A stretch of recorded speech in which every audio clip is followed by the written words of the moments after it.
Jika kehabisan uang, apa yang akan kamu lakukan? Sebagian besar orang mungkin akan menjawab bahwa mereka akan bekerja untuk menghasilkan uang atau meminjamnya. Namun, seorang pria memilih cara yang paling berbahaya dan sulit, yaitu mencetak uang palsu untuk digunakan sendiri. Langkah pertama yang dia lakukan adalah merendam uang kertas ke dalam teh hingga seluruhnya basah. Setelah puas, dia mengangkat uang itu, membuka lipatannya perlahan-lahan, dan mengubah uang baru tersebut menjadi seolah-olah uang lama. Proses ini diulangi dengan semua uang kertas palsu yang kemudian digantung di tali dan dikeringkan dengan pengering rambut. Sebenarnya, uang tersebut adalah uang palsu yang baru saja dibuat. Pria itu melakukan semua ini agar uang palsu tampak sangat mirip dengan uang asli. Untuk menguji apakah uang tersebut bisa digunakan, mereka pergi ke sebuah toko kecil. Salah satu dari mereka menyerahkan uang palsu kepada pemilik toko. Namun, pemilik toko segera berhenti seolah menyadari sesuatu. Apakah uang palsu mereka ketahuan? Rasa panik mulai muncul. Dan benar saja, pemilik toko yang cermat melihat kejanggalan pada uang tersebut. Melihat situasi memburuk, temannya, Suni, segera bertindak untuk menyelamatkan rekannya dari situasi berbahaya. Untungnya, dalam kekacauan yang terjadi, mereka berhasil melarikan diri. Namun, pengalaman itu memberi pelajaran besar. Mencetak uang palsu ternyata tidak semudah yang mereka bayangkan, karena uang palsu mereka langsung terbongkar. Mencetak uang bukanlah tugas mudah. Proses ini dianggap sebagai rahasia yang setara dengan pembuatan bom atom. Uang kertas mungkin terlihat seperti selembar kertas biasa, tetapi proses pembuatannya sangat rumit. Suni menatap uang palsu di tangannya dan segera menyadari penyebab gagalan mereka. Kesalahan utama mereka terletak pada jenis kertas yang digunakan. Uang asli di India dibuat dari kertas khusus berbahan dasar kapas yang sangat sulit didapat karena pengawasannya yang ketat dan harganya yang mahal. Sebaliknya, mereka menggunakan kertas biasa berbahan kayu yang memiliki tekstur dan suara berbeda saat disentuh. Bahkan jika mereka berhasil mendapatkan kertas yang tepat, itu baru langkah pertama. Selanjutnya, mereka membutuhkan tinta khusus yang bisa berubah warna tergantung pada cahaya. Dan terakhir, mereka harus mampu mereproduksi label keamanan yang ada di uang asli. Semua elemen ini menjadikan pencetakan uang palsu sebagai tantangan luar biasa yang hampir mustahil dilakukan. Jika mereka ingin uang palsu terlihat sangat mirip dengan uang asli, maka mereka harus menyelesaikan berbagai masalah tersebut. Untuk menciptakan uang palsu berkualitas tinggi, setiap detail pada uang kertas, termasuk pola dan tulisan mikro, harus digambar secara manual. Hal ini disebabkan oleh pola Moire yang muncul ketika menggunakan peralatan pemindai tercanggih sekalipun. Oleh karena itu, mereka harus membuat sketsa awal secara manual, memperkecilnya untuk diukir, kemudian memprosesnya melalui penggilingan dan pengolahan kimia, hingga menjadi cetakan dasar untuk mencetak uang. Namun, karena pemerintah India sangat ketat dalam mengontrol kertas berbahan kapas, mereka bahkan tidak memiliki kesempatan untuk membelinya. Mereka harus mencari alternatif yang memiliki tekstur serupa. Setelah beberapa hari pencarian, Suni akhirnya menemukan secercah harapan pada selembar brosur iklan. Ketika mencoba berbagai bahan, mereka menyadari bahwa dengan menempelkan dua lembar kertas bersama-sama, hasilnya tidak hanya menyerupai uang asli dalam hal tekstur, tetapi juga ketebalan. Proses berikutnya melibatkan pemutihan kertas, mencetak kedua sisinya secara terpisah, membuat lubang untuk menambahkan strip keamanan, dan akhirnya merekatkannya dengan sempurna menggunakan lem. Dengan langkah-langkah ini, mereka berhasil menciptakan uang palsu yang hampir tak bisa dibedakan dari uang asli, baik dari segi tekstur maupun penampilannya. Namun, menyelesaikan masalah kertas saja belum cukup. Mereka masih harus menghadapi tantangan membuat tinta yang bisa berubah warna. Cara termudah untuk mendapatkan tinta tersebut adalah dengan mencuri dari pabrik pencetak uang. Tetapi opsi ini jelas tidak realistis. Suni, sebagai seorang seniman yang ahli dalam mencampur warna tinta, memanfaatkan keahliannya. Dia membeli pigmen logam dari pasar dan mencampurnya dengan tinta biasa. Hasilnya sangat memuaskan, karena tinta tersebut mampu meniru perubahan warna seperti tinta asli. Setelah itu, mereka melapisi uang palsu dengan lapisan pernis untuk membuatnya terlihat lebih halus dan memberikan sensasi renyah saat disentuh. Akhirnya, uang palsu yang mereka buat hampir tidak bisa dibedakan dari uang asli, baik dari segi tampilan maupun teksturnya, menjadikannya sebuah karya yang mendekati sempurna. Kedua orang itu merendam semua uang palsu yang telah dibuat ke dalam air teh, lalu menggantungnya di tali jemuran untuk dikeringkan dengan pengering rambut. Hal ini dilakukan untuk memberikan efek bekas penggunaan pada uang tersebut, sehingga tidak mudah menimbulkan kecurigaan. Untuk menguji kualitas uang palsu yang mereka buat, mereka kembali ke toko jajanan yang sebelumnya. Setelah belajar dari pengalaman kegagalan sebelumnya, kali ini mereka lebih berhati-hati. Suni memimpin, sementara rekannya bersiap untuk melarikan diri dengan menggenggam tangan. Suni dengan gugup menyerahkan uang palsu untuk membeli sebotol minuman soda. Ketegangannya terasa saat menunggu, namun kali ini mereka berhasil. Uang palsu tersebut diterima, bahkan mereka mendapatkan kembalian dari penjual. Di perjalanan pulang, mereka tidak dapat menyembunyikan kegembiraan mereka. Meskipun mencoba terlihat tenang, perasaan bahagia akhirnya meledak. Namun, tujuan mereka membuat uang palsu bukan sekadar untuk membeli jajanan dan minuman. Mereka ingin menukar uang palsu tersebut dengan uang asli. Dengan itu, mereka memulai bisnis uang palsu mereka. Beberapa hari kemudian, mereka bertemu dengan seorang bos kriminal terkenal untuk menawarkan uang palsu mereka. Untuk membuktikan kualitas uang tersebut, Suni meminjam 2 lembar uang asli senilai 500 rupiah dari bos tersebut. Suni lalu mencampurkan 1 lembar uang palsu ke dalam tumpukan, mengacaknya, dan meminta bos itu untuk menemukan mana yang palsu. Namun, setelah mencoba membedakan, bos tersebut terkejut karena tidak dapat menemukan uang palsu di antara uang asli. Bahkan Suni sendiri tidak bisa membedakannya. Melihat ketertarikan bos tersebut, rekan Suni menyatakan bahwa untuk membeli uang palsu mereka, harga minimum adalah 100.000 rupiah. Namun, tanggapan bos kriminal itu membuat mereka terkejut. Saya ingin 20 juta. Permintaan ini membuat mereka kaget sekaligus senang. Awalnya mereka berencana bernegosiasi, tetapi mendapatkan pesanan besar pada transaksi pertama adalah sesuatu yang tidak mereka duga. Tanpa ragu, Suni menerima kesepakatan itu, meskipun rekanannya merasa itu sangat berisiko. Kau gila, 20 juta. Sebelumnya membuat 100.000 saja hampir membuat kita celaka. Namun, Suni melihat peluang besar di depan mereka, meski dengan risiko yang semakin tinggi. Ini adalah awal dari perjalanan mereka dalam dunia uang palsu yang penuh bahaya. Bagaimana kita mencetak uang sebanyak itu? Menghadapi pesanan besar sebesar 20 juta uang palsu, dengan kecepatan produksi mereka saat ini, Suni dan rekannya tidak mungkin mencapainya. Saat mereka kebingungan, rahasia tentang pembuatan uang palsu mereka akhirnya terbongkar. Apakah ini hasil buatanmu? Tanya seorang pria yang ternyata adalah paman Suni. Suni mengakui semuanya, menjelaskan bahwa tujuan utamanya bukanlah untuk mendapatkan uang semata, melainkan untuk menyelamatkan surat kabar milik kakeknya yang hampir bangkrut. Suni bersedia mengambil risiko besar ini demi menjaga surat kabar itu tetap bertahan. Meski begitu, penjelasan Suni tidak bisa menghapus kesalahannya. Pamannya mencoba menasihatinya agar menghentikan perbuatan tersebut sebelum terlambat. Namun, ketika menyadari bahwa pamannya tidak dapat diyakinkan, Suni mengambil selembar uang palsu dari sakunya. Pamannya memeriksa uang itu di bawah cahaya dan tidak percaya bahwa uang yang ia pegang adalah palsu. "Ini palsu?" tanyanya dengan terkejut. Suni dengan bangga menjawab, "Ini seni." Untuk menghilangkan kekhawatiran pamannya, Suni membawanya ke sebuah restoran dan dengan santai membayar menggunakan uang palsu. Tindakan ini membuat pamannya ketakutan, khawatir mereka akan tertangkap. Tapi ketika pelayan mengembalikan uang kembalian tanpa kecurigaan, pamannya akhirnya merasa lega.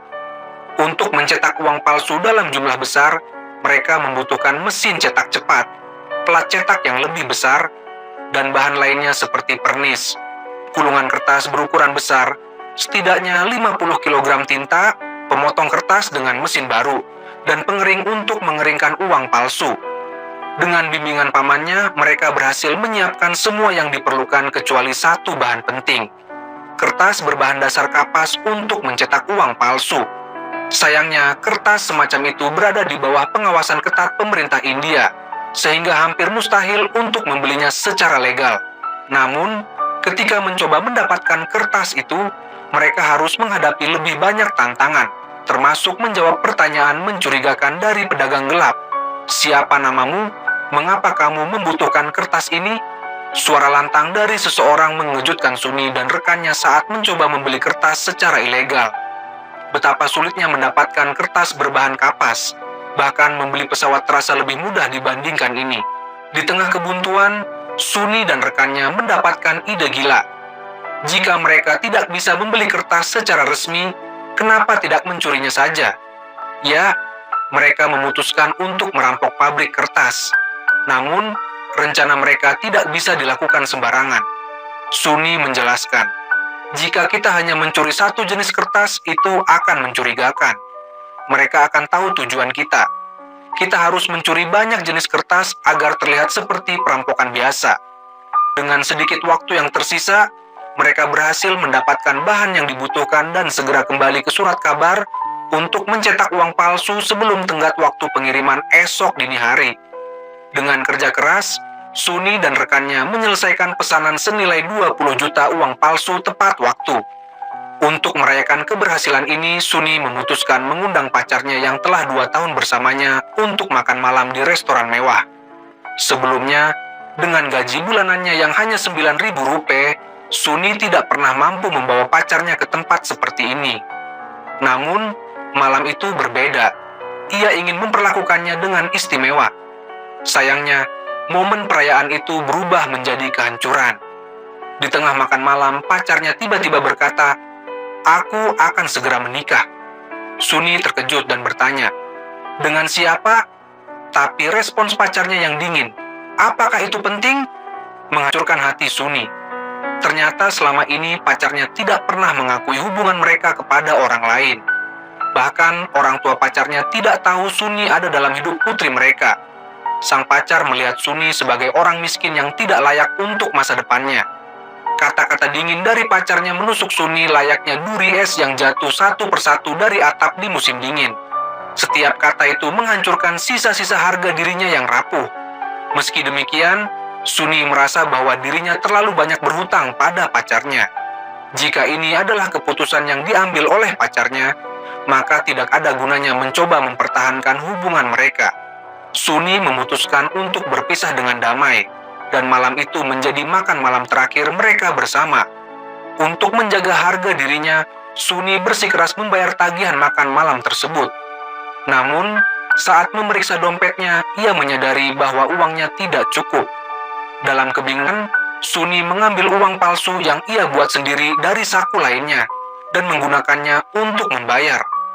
Tanpa ia sadari, tindakan ini akan membawa mereka ke dalam pusaran kekuasaan dan uang yang tak terkendali. Uang palsu itu berhasil masuk ke pasar tanpa halangan. Keesokan harinya, seorang wanita bernama Mega sedang makan di restoran yang sama. Saat melihat uang kembalian dari pelayan, ia menyadari ada yang aneh dengan uang tersebut.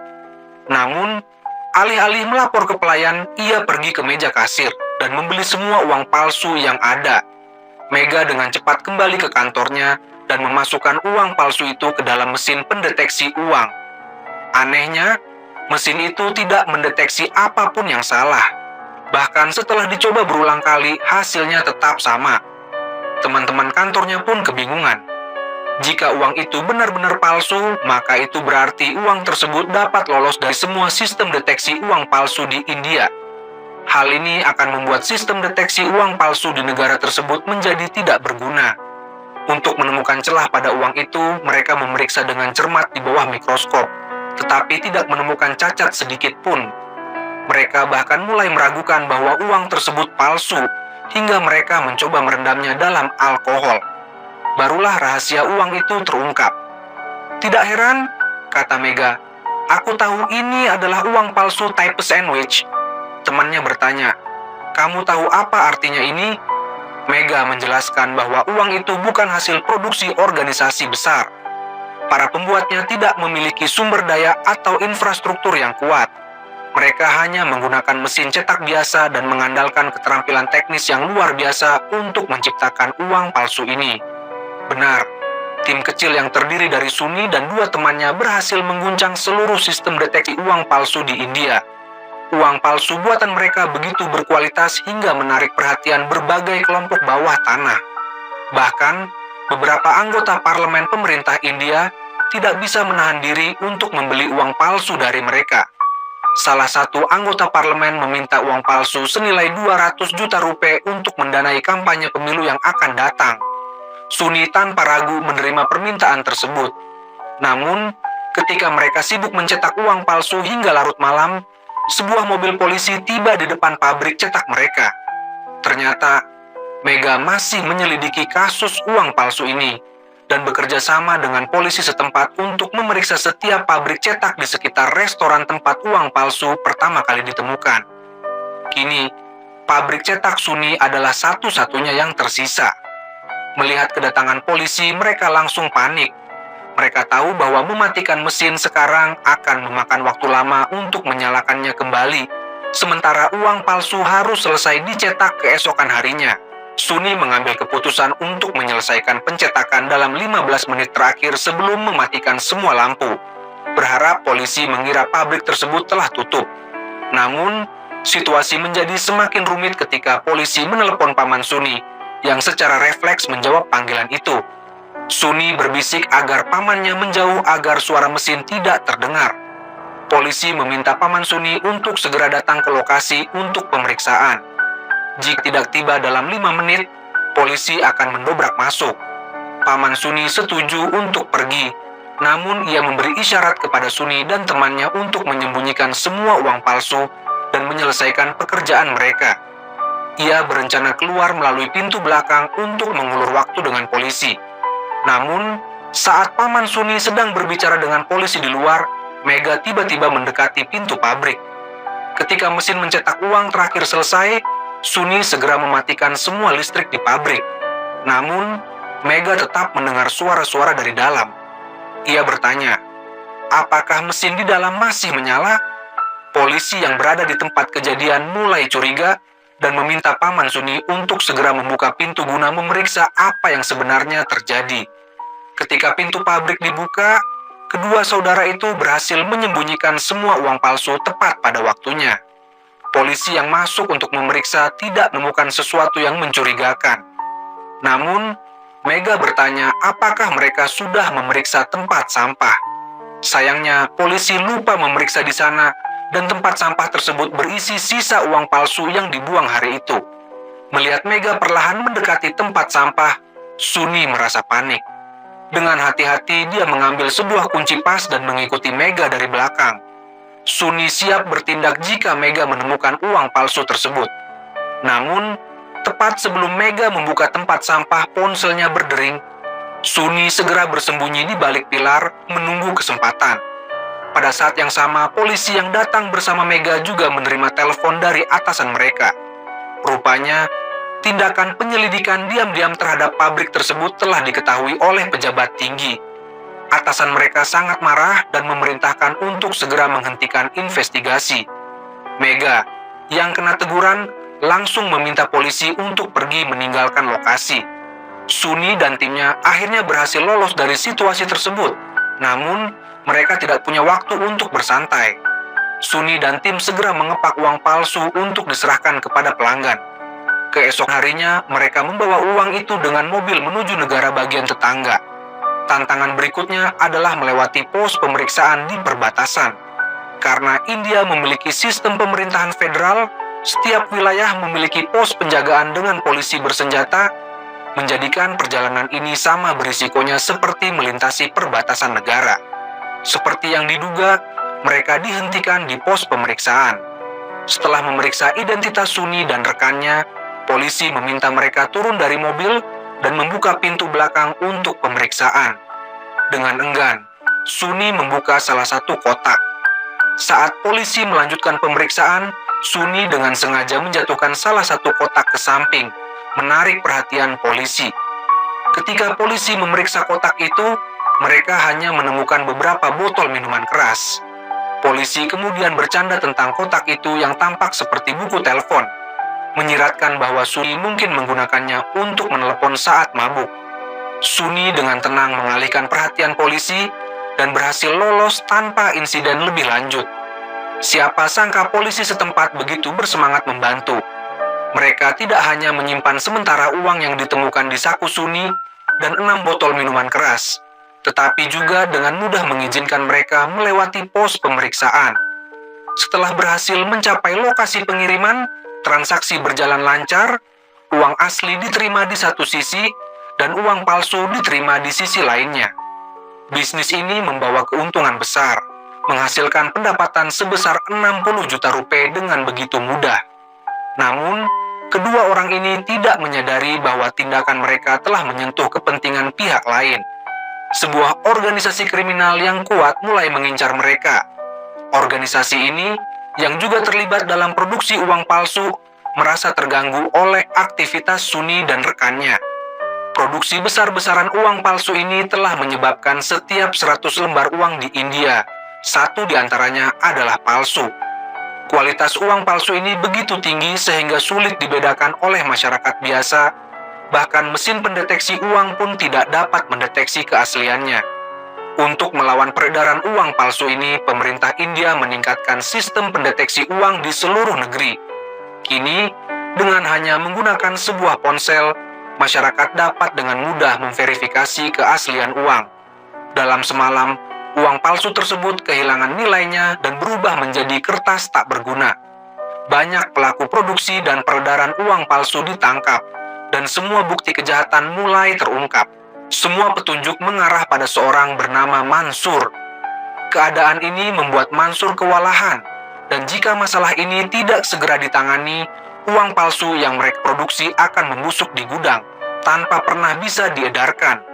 Saat Mansur sedang diliputi kecemasan, salah satu anak buahnya menyerahkan uang kertas pecahan 500 rupiah.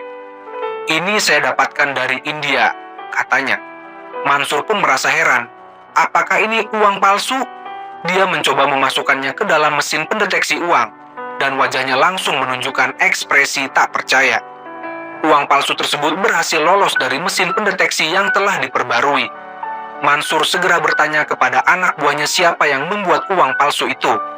Namun, anak buahnya hanya tahu pembuatnya dikenal dengan nama samaran pulang kampung, tanpa mengetahui identitas sebenarnya. Tak lama, geng kriminal Mansur berhasil menemukan Suni dan rekannya, Firoz.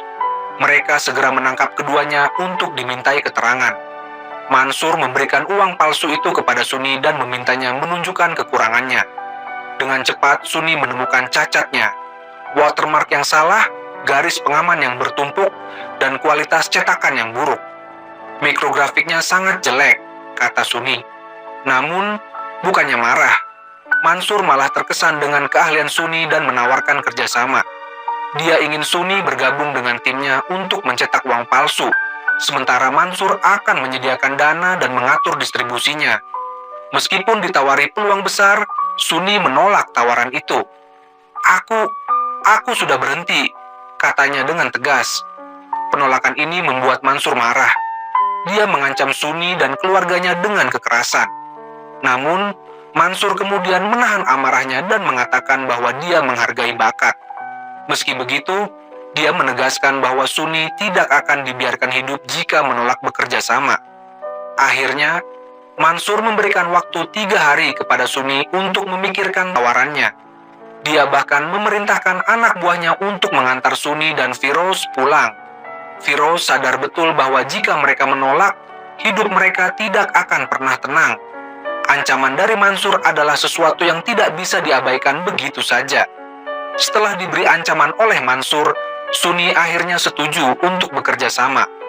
Meskipun ia tahu bahwa Mansur tidak akan membiarkannya pergi begitu saja, Suni menyadari bahwa ini adalah kesempatan yang tak bisa dilewatkan.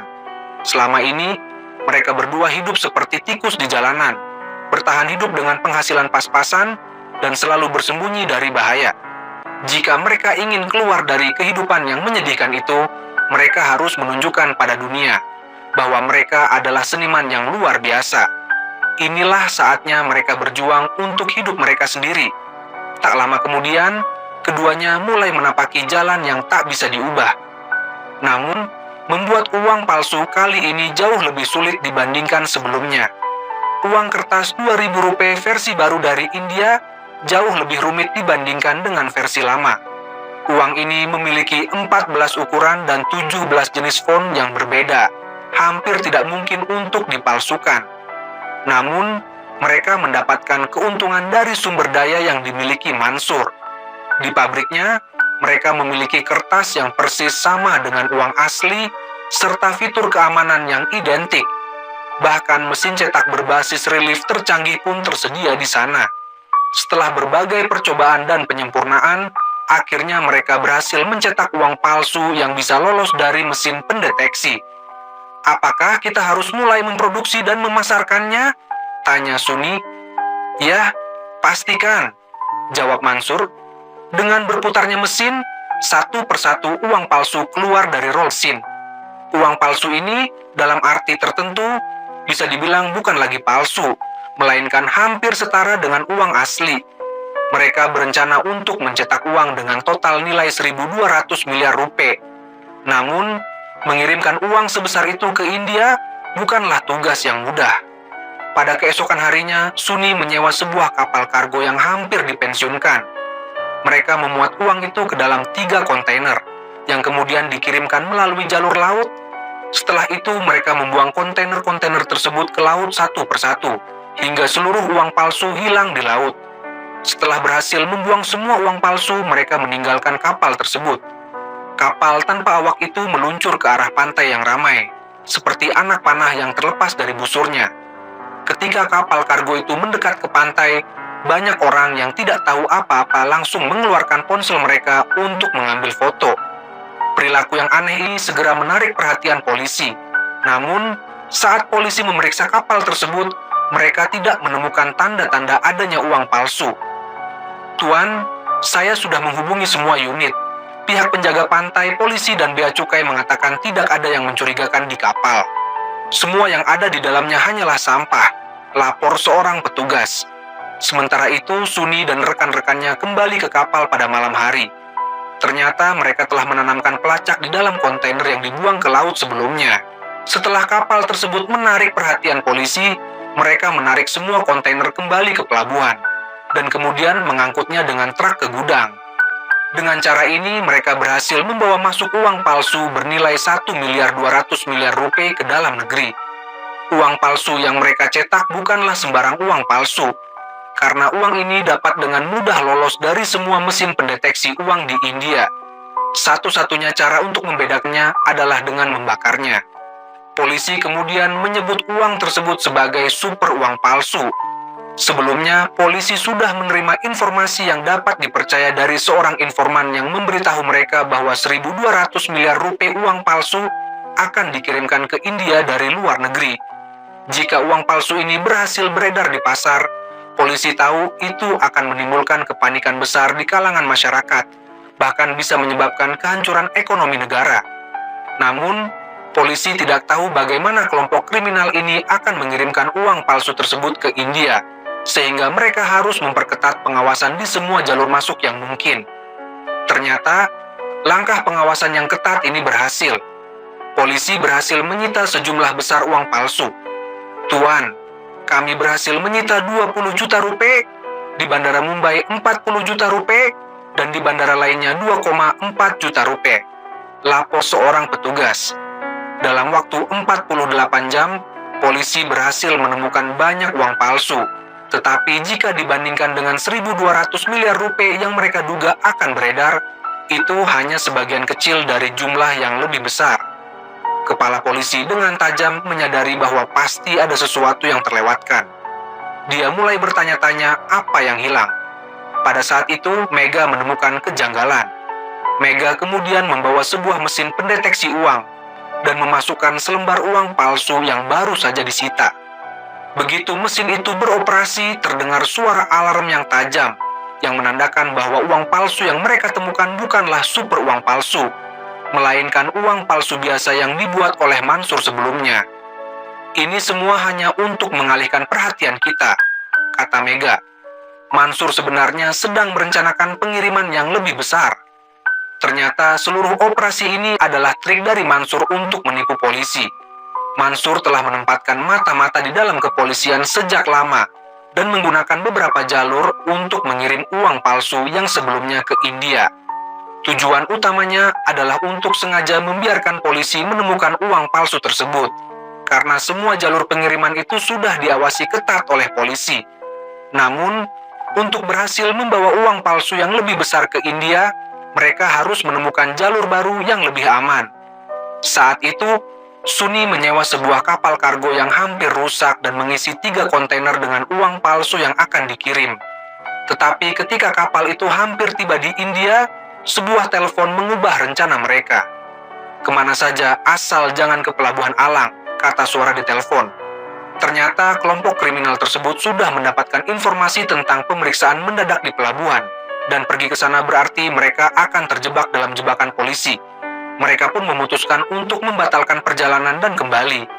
Namun, kapten kapal menolak permintaan mereka karena kapal itu tidak memiliki cukup bahan bakar untuk kembali dan berada di zona perairan dalam yang membuatnya tidak bisa berbalik arah. Kapal itu hanya bisa terus maju. Saat semua orang merasa kebingungan, kapten memiliki ide berani. Mereka akan menuju ke Mumbai, di mana ada zona penyelaman. Di sana mereka bisa menurunkan kontainer ke dasar laut, dan pada malam hari, mereka akan mengambilnya kembali dengan diam-diam. Dengan cara ini, kelompok kriminal tersebut berhasil mengirimkan 1.200 miliar rupiah uang palsu ke India melalui celah informasi yang mereka manfaatkan. Namun, kedua saudara itu tidak pernah membayangkan bahwa uang yang mereka miliki akan segera menjadi masalah besar. Hal ini terjadi karena polisi masih belum berhasil mengungkap uang palsu super yang menyebabkan mereka semakin ketat dalam pengawasan.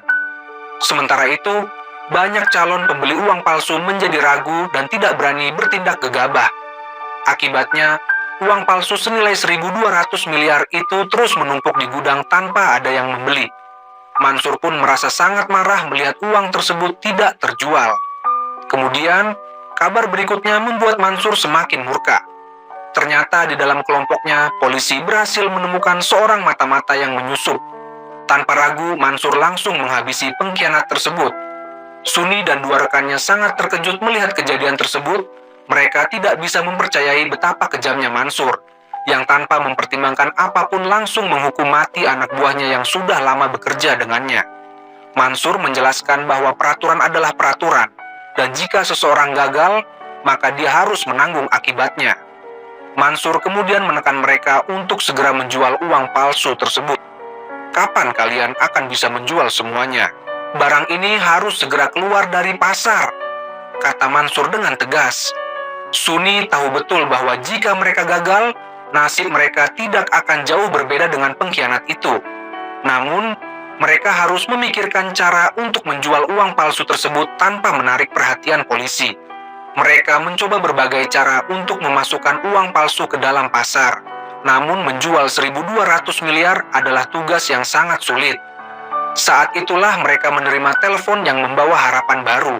Sebuah panggilan dari seorang anggota parlemen India menawarkan untuk membeli 1 miliar rupiah uang palsu. Dengan satu syarat, Suni harus melakukan transaksi secara langsung.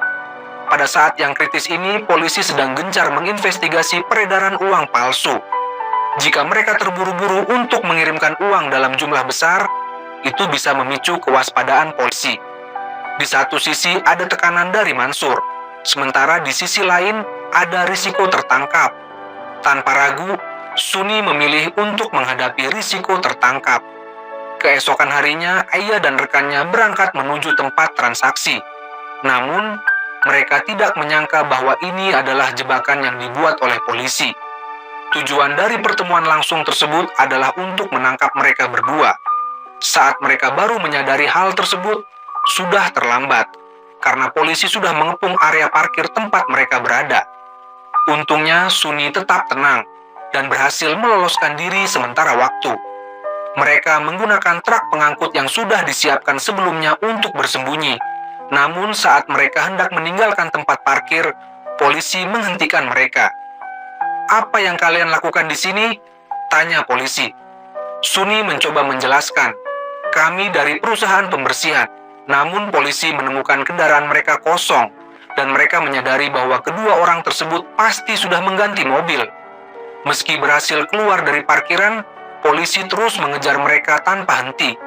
Namun, saat itu, Firoz mendapatkan ide cerdik untuk mengalihkan perhatian. Dia membuka penutup truk dan mulai membuang uang palsu dalam jumlah besar keluar kendaraan. Uang palsu itu terbang berhamburan di jalanan, dan para sopir yang melihat segera berhenti untuk memungutnya. Orang-orang yang melihat uang bertebaran di jalan segera berebut untuk mengambilnya. Ketika semakin banyak orang berlarian di jalan untuk memungut uang, lalu lintas pun menjadi macet total. Kejadian ini berhasil menghentikan polisi yang mengejar mereka.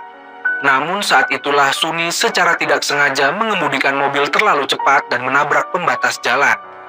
Mobil terguling, dan uang yang masih tersisa di dalam mobil berserakan di jalan. Pada saat yang sama, polisi tiba di tempat kejadian, tetapi yang mereka temukan adalah mobil yang terbalik dengan uang bertebaran di sekitar jalan. Namun, dua orang itu sudah menghilang dan melarikan diri ke dalam kerumunan. Ternyata mereka sudah sejak lama keluar dari mobil dan bergabung dengan orang-orang yang sedang mengumpulkan uang. Dengan begitu, mereka berhasil lolos dari pengejaran polisi di depan mata mereka. Sementara itu, orang-orang di sekitar masih sibuk memungut uang yang berserakan, tanpa menyadari bahwa mereka baru saja terjebak dalam aksi besar yang melibatkan uang palsu. Mereka dengan giat memasukkan uang ke dalam kantong mereka, tanpa menyadari bahwa semuanya adalah uang palsu. Sementara itu, rencana penjualan uang palsu yang mereka buat akhirnya berantakan. Berita tentang uang palsu pun menyebar luas di media, dengan laporan yang terus-menerus muncul di televisi. Namun, yang aneh adalah tidak ada satupun informasi yang menyebutkan tentang kedua orang tersebut. Justru yang diberitakan hanyalah nama Mansur, yang disebut-sebut sebagai otak dari jaringan uang palsu terbesar. Bahkan, media menuduhnya mendanai organisasi-organisasi musuh untuk melawan India. Mansur segera dijadikan sasaran kemarahan publik yang merasa sangat tersinggung dan membenci dirinya. Ternyata, ini juga merupakan bagian dari jebakan polisi. Polisi sengaja membocorkan informasi tentang Mansur untuk menimbulkan kecurigaan di antara anggota kelompok kriminal tersebut. Ketika Mansur melihat berita itu, dia panik. Dia mulai berpikir bahwa Suni dan temannya mungkin telah ditangkap oleh polisi dan membocorkan semua informasi tentang dirinya. Semua ini adalah bagian dari strategi polisi untuk mengungkapkan identitas asli Mansur sebagai pengendali jaringan uang palsu. Dengan memanfaatkan media, mereka berhasil memperbesar pengaruh dan mengeksposnya di mata publik.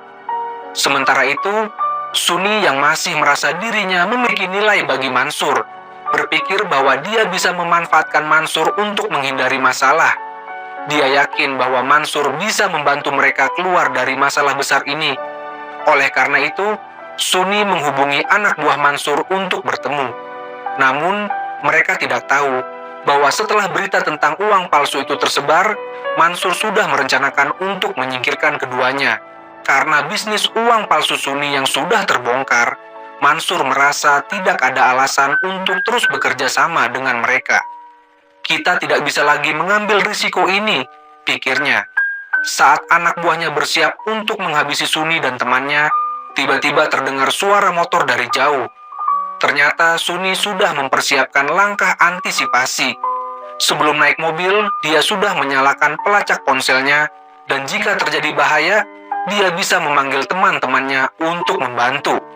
Ketika anak buah Mansur hendak menyerang, teman-teman Suni datang untuk menyelamatkan mereka. Berkat pertolongan ini, Suni dan temannya berhasil melarikan diri dari tangan Mansur. Namun, Suni tahu bahwa Mansur tidak akan begitu saja melepaskan mereka. Oleh karena itu, mereka memutuskan untuk pergi dan bersembunyi sementara waktu. Namun, tak lama setelah itu, sebuah telepon datang yang membuat mereka merasa benar-benar putus asa. Telepon yang diterima Suni berasal dari pamannya. yang dengan sedih memberitahukan bahwa sesuatu yang buruk telah terjadi. Surat kabar milik kakeknya mengalami kebakaran besar semalam, dan api baru berhasil dipadamkan pada pagi hari. Sayangnya, kakek Suni meninggal dalam kebakaran tersebut. Kabar itu bagaikan petir di siang bolong bagi Suni.